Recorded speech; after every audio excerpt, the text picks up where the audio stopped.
Bantan or a Beanie Man, for argument's sake, and you don't see many other people probably aspiring to be other great writers and doctors and stuff. We tend to get dominated by. So those are the things that we need to address. More education from the grassroots level. Expose more kids to a different orientation in terms of thinking of what you can do, what yourself, what you can become, and how you can fit into this bigger picture of nation growth and development. Thank you very much. Anyone else? Okay. Just one more. Just one more.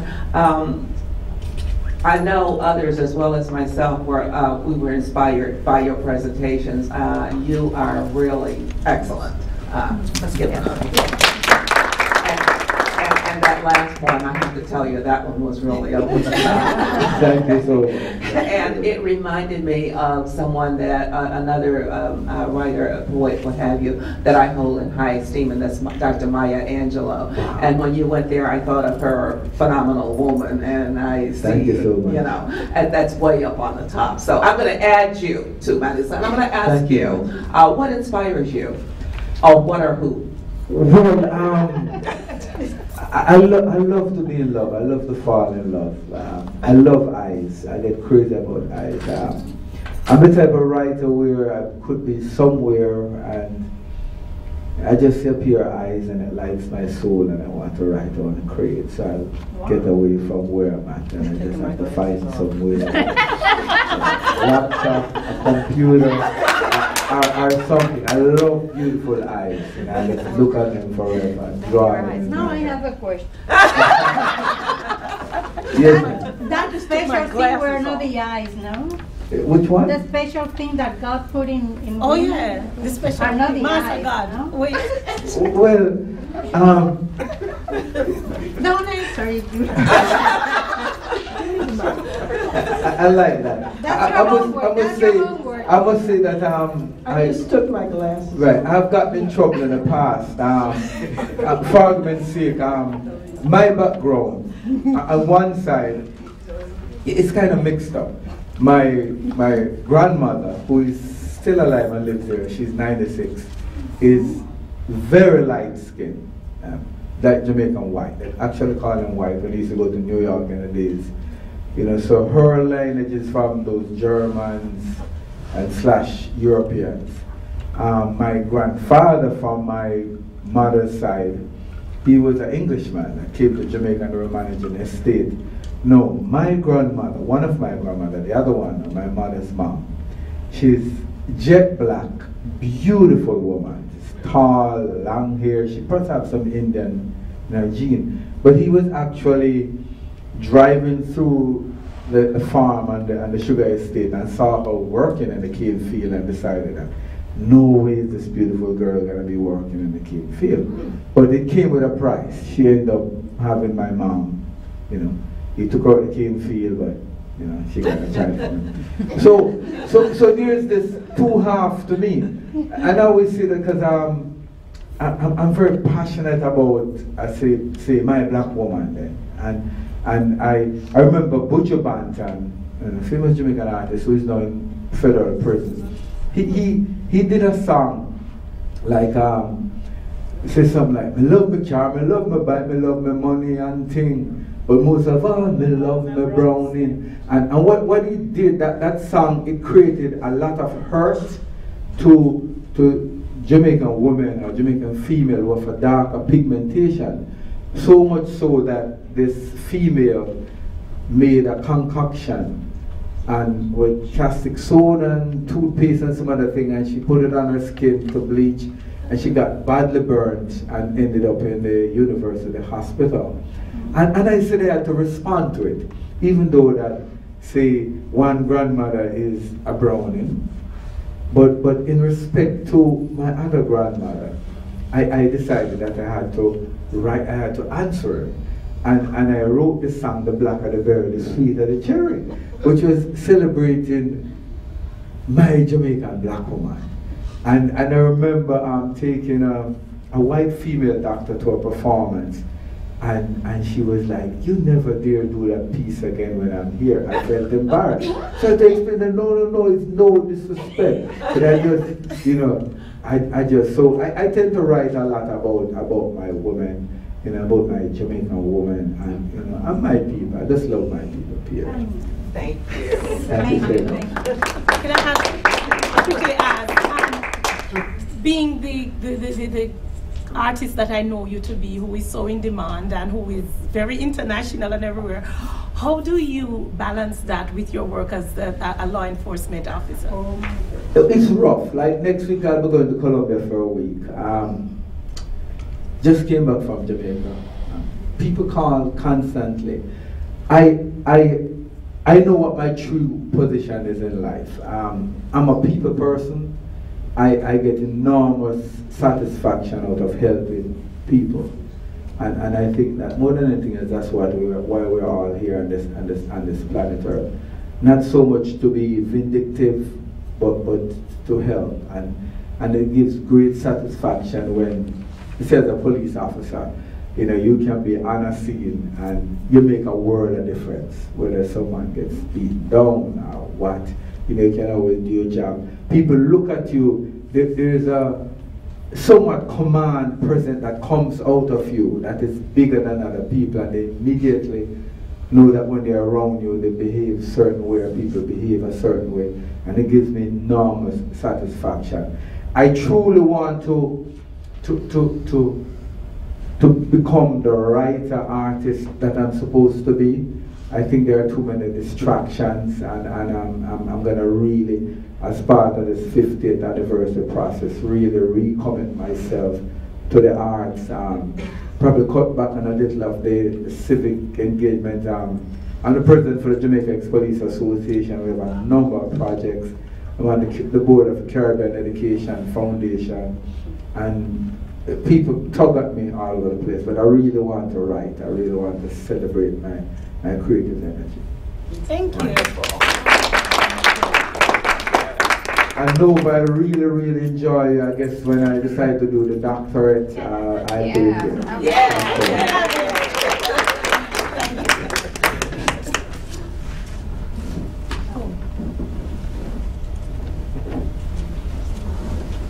Hello. Hi everyone, thank you for coming. This is my first year on, I think, any committee at Nova Southeastern University. When I was first approached to be on the Caribbean American History Committee, I was a little reluctant, but I have to say it's been an amazing experience, and especially so I'm a product of the Caribbean. Though I was born here, I was born to 2 Guyanese parents. I lived there. I grew up in Guyana for a number of years. Is it on? Yeah? I've had the opportunity to travel throughout the Caribbean. I've been to Jamaica, I've been to Trinidad, I participated in the carnival. Please go, it is amazing. And when I was asked, you know, like, to come up here and present something, the first thing that I thought of was Martin Carter. Martin Carter is a Guyanese poet. I had the opportunity to meet him when I lived there. And his work is phenomenal. He is, to me, one of the most prolific writers that has come out of the Caribbean. A lot of his work deals with the struggle for independence. Guyana has not attained 50 years as yet. We became independent in 1966. Unlike Trinidad, there is not that unity within Guyana between the races. We have 6 races that we call, and our motto is one nation, one people, one destiny. My mom is Chinese and I'm Indian. I've had the opportunity to go to Arak reserves throughout the Amazon in Guyana. Spent a lot of summers doing that, and it was an amazing experience. On my father's side, he's black and his mom is Dutch. So we also have Indians. It's a great melting pot, but unfortunately, there's a lot of racial tension, and a lot of that came to a head in our fight for independence. Martin Carter was actually born in Guyana in 1927. He's a white guy. Can I say that? Yeah.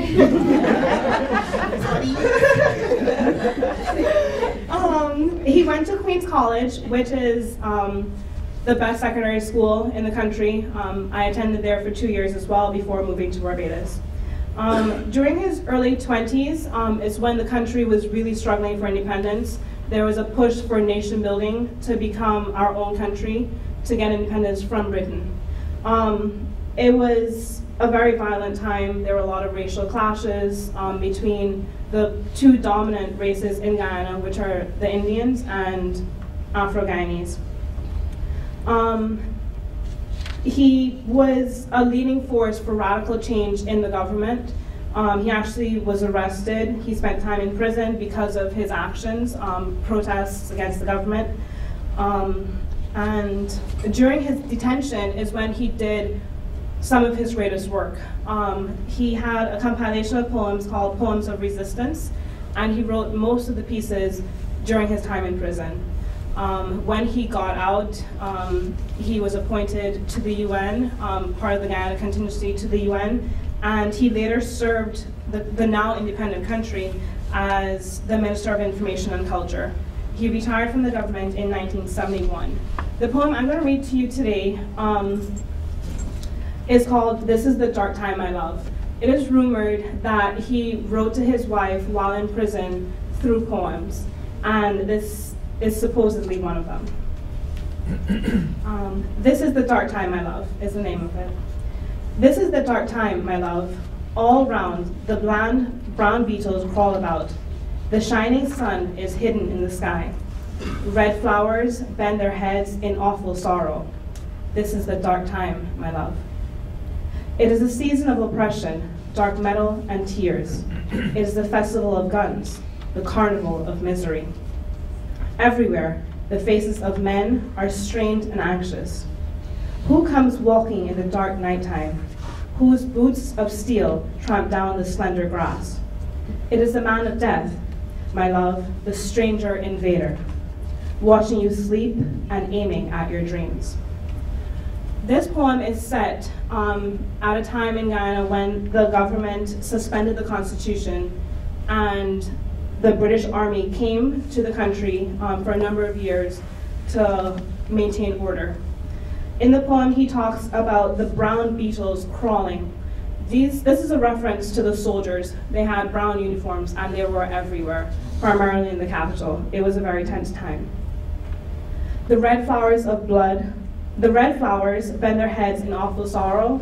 It speaks to the blood of the people. A lot of blood was shed during that time, and that's an indication of that. It is the season of oppression, dark metal and tears. The dark metal references the soldiers' guns. They were armed and they were in the capital a lot. It is the festival of guns, the carnival of misery. I think it's a very telling way that he expressed it. You would not associate festival of guns or a carnival of misery, but that's what it was at the time. So it's a bit of an oxymoron. And then it is the man of death, the stranger invader, watching you sleep and aiming at your dreams. This references colonialism and how colonialism can oppress a people and make them not be able to attain their dreams. Shortly after this, we did achieve independence, so we're on our way to having our dreams fulfilled. We have a long way to go. But this poem stuck with me for a long time. I think I first read it when I was about 10 years old, and it's my favorite poem of all time. And I'm very thankful for him for the contribution to literacy that he had in Guyana and throughout the region. So, thank you. Thank you.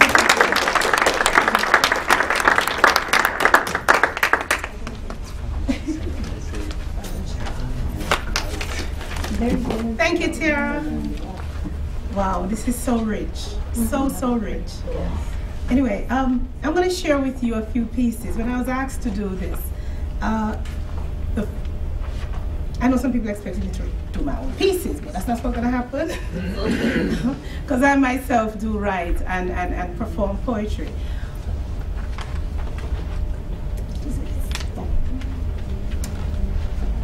Yes, like I said, I do perform too, and I do poetry. But when I thought about this, the first thing that came to me was some poems that I did when I had moved back to Jamaica and lived during my impressionable years. Growing up, because we're an island that's very, well, the whole Caribbean, really into the richness of speech, of drama, of writing. And that was the side of things that I really embraced. So I'm not sure if you've heard of the names H.D. Carberry and Claude McKay. I'm sure you have, because they moved here from Jamaica and lived here, and most people think that they're Americans, but they're actually Jamaicans. And it says here, H.D. Carberry was born July 12, 1921, the son of Sir John Carberry, a former Chief Justice of Jamaica, and Lady Georgina Carberry in Montreal, Canada. He came to Jamaica in infancy and spent most of his life there. He lived in Jamaica, he went away, he studied law, and became a poet, gave outstanding service in the cultural field, being a member of the managing committee in the Little Theatre in Jamaica in 1951. And he was appointed judge of the Jamaican Court of Appeal in 1978 and died in June 28, 1989. Now, this is one of the poems, and I'm sure Malachi, you'll probably remember this. And Jamaica and a lot of the Caribbean islands, they do embrace this as part of their literature. And the poem tells of the weather conditions in Jamaica, although we don't have 4 seasons. And it talks about our sunny isles, the sunny days, the rainy days, and it's called Nature by H.D. Carberry. We have neither summer nor winter, neither autumn nor spring. We have instead the days when the gold sun shines on the lush green cane fields magnificently. The days when the rain beats like bullets on the roofs and there is no sound but the swish of water in the gullies and trees struggling in the high Jamaican winds. Also, there are the days when leaves fade from guanga trees and the reaped cane fields lie bare and fallow in the sun. But best of all, there are the days when the mango and the logwood blossom, when bushes are full of the sound of bees and the scent of honey, when the tall grass sways and shivers to the slightest breath of air, when the buttercups have paved the earth with yellow stars, and beauty comes suddenly, and the rains have gone.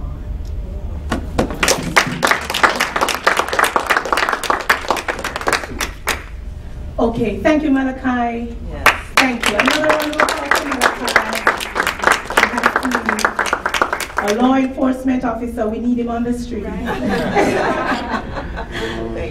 you. Thank you so much. We have Claude McKay. And Claude McKay was born in Jamaica in September 15, 1890. He began writing poetry as a schoolboy. He worked as a policeman, like Malachi, in Spanish Town. And when he was 22, he did his first volume of poems called Songs of Jamaica. He published Harlem Shadows in 1922, and Claude McKay died in Chicago, May 22nd in 1948. Now, another piece that was done as part of our literature growing up in Jamaica was one which is called Spanish Needle. And a Spanish needle is a flower, and it has yellow in the middle with white petals. So visualize that, and it's called The Spanish Needle by Claude McKay. Lovely, dainty Spanish needle, with your yellow flower and white, dew bedecked and softly sleeping, do you think of me tonight? Shadowed by the spreading mango, nodding o'er the rippling stream, tell me, dear plant of my childhood, do you oft of exile dream? Do you see me by the brookside, catching crayfish 'neath the stone, as you did the day you whispered, leave the harmless tears alone? Do you see me in the meadow, coming from the woodland spring, with a bamboo on my shoulder and a pail slung from a string? Do you see me all expectant, lying in an orange grove, while the sweet, sweet swing above me, waiting for all elf-like love? Lovely, dainty Spanish needle, source to me of sweet delight, in your far-off sunny Southland, do you dream of me tonight?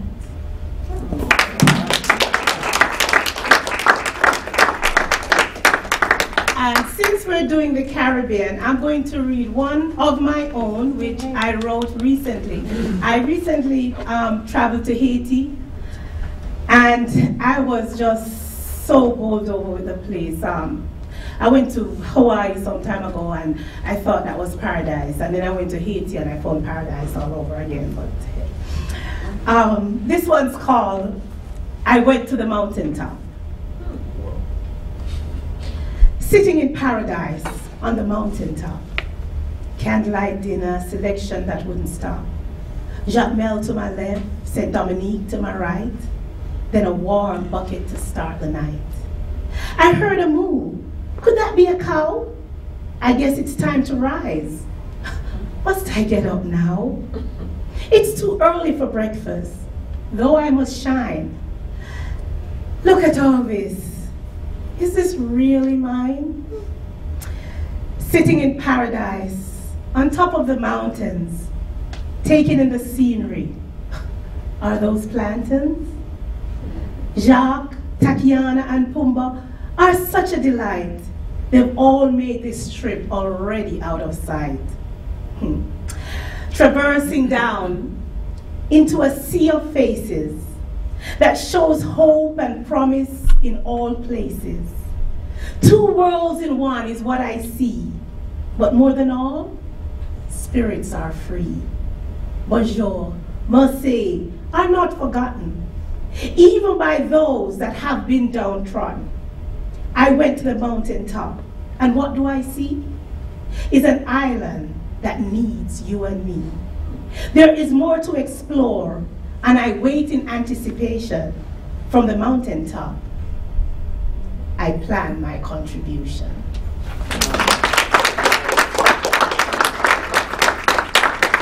Sac passé. One other one that I wrote in Haiti, which has the same sentiments, but it speaks to the journey that I took. It's called, and I do this for you, Alan. Port-au-Prince to Del Mar to Pétionville, Pétionville to La Boule to Fermat, Fermat to Fort Jack, back and forth. This is a journey I'll never forget. Jamaicans would say, I saw the thing said. Mountains, valleys, and plains too. Haiti is so picturesque in its view. The people are warm, the food is great, despite their sometimes wretched fate. There are obvious disparities, worlds apart, but humility, trust, and loyalty is where it starts. This is a land to be explored. It holds rich attributes to be adored. Haiti, the land of many mountains, calls us all to its many terrains. The people, the place, the food galore are all here for us to explore. You may not parlez-vous français or Creole, but communication is not a barrier at all. Like I said, this is a journey I'll never forget. We Jamaicans would say, I saw the thing said. Thank you. Alrighty then, and now I'm going to call on the true Haitian to come forward. Miss Joanne Mitchell.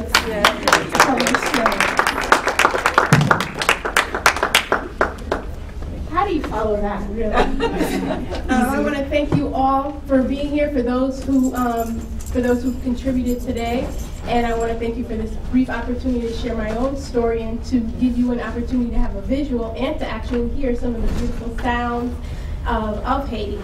I actually I was born in Port-au-Prince, and my family moved to the United States when I was 3 years old I came with my 3 siblings and my parents, but for the most part, my family has a pretty long history of migrating to the United States.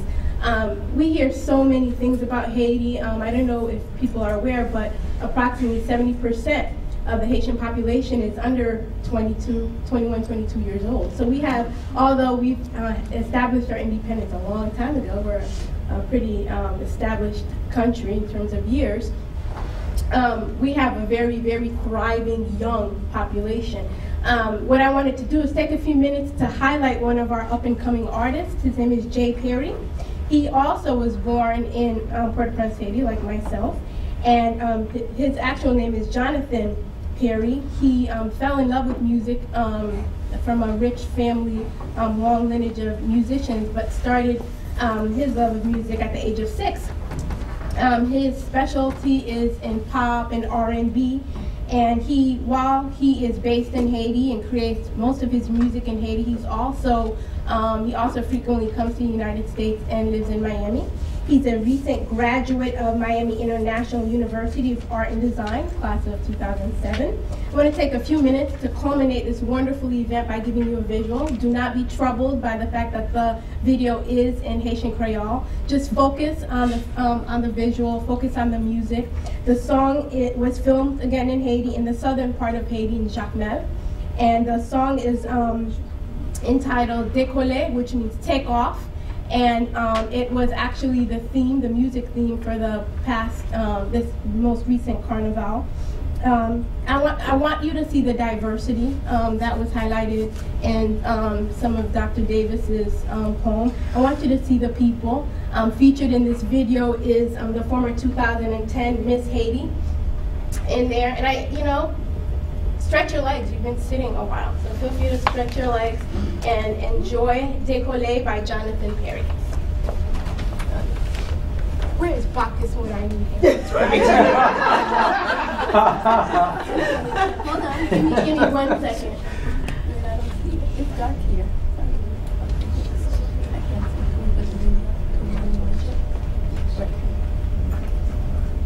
All right, you get it, you get it. All right, again, this is Décoller by Jay Perry.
Saying he likes to see his country take off.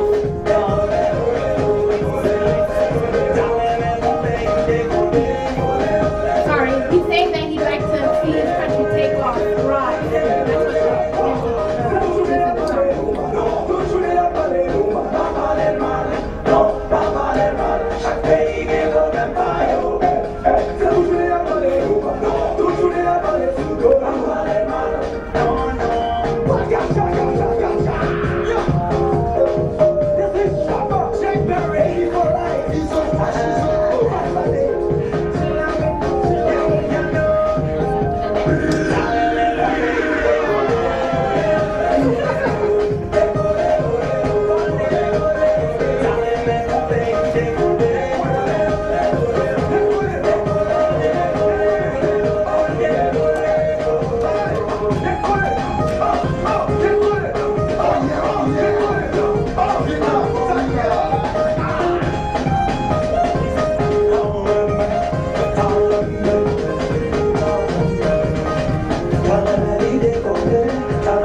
not only Haiti but the Haitian diaspora. And again, I want to reiterate the essence of the song. Take off. Don't be suppressed.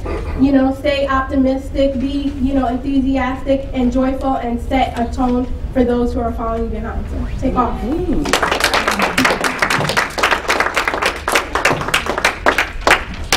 Well, I guess it's my turn. She's leaving.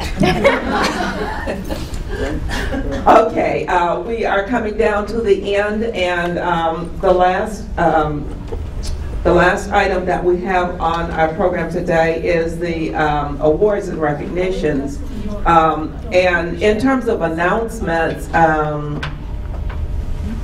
Tiara, where's Tiara? Oh, okay. All right.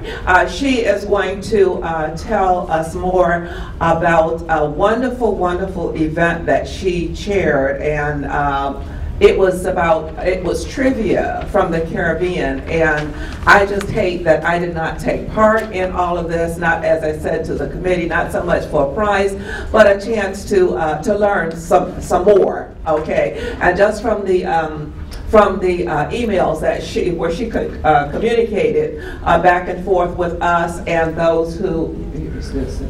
Hold on a second.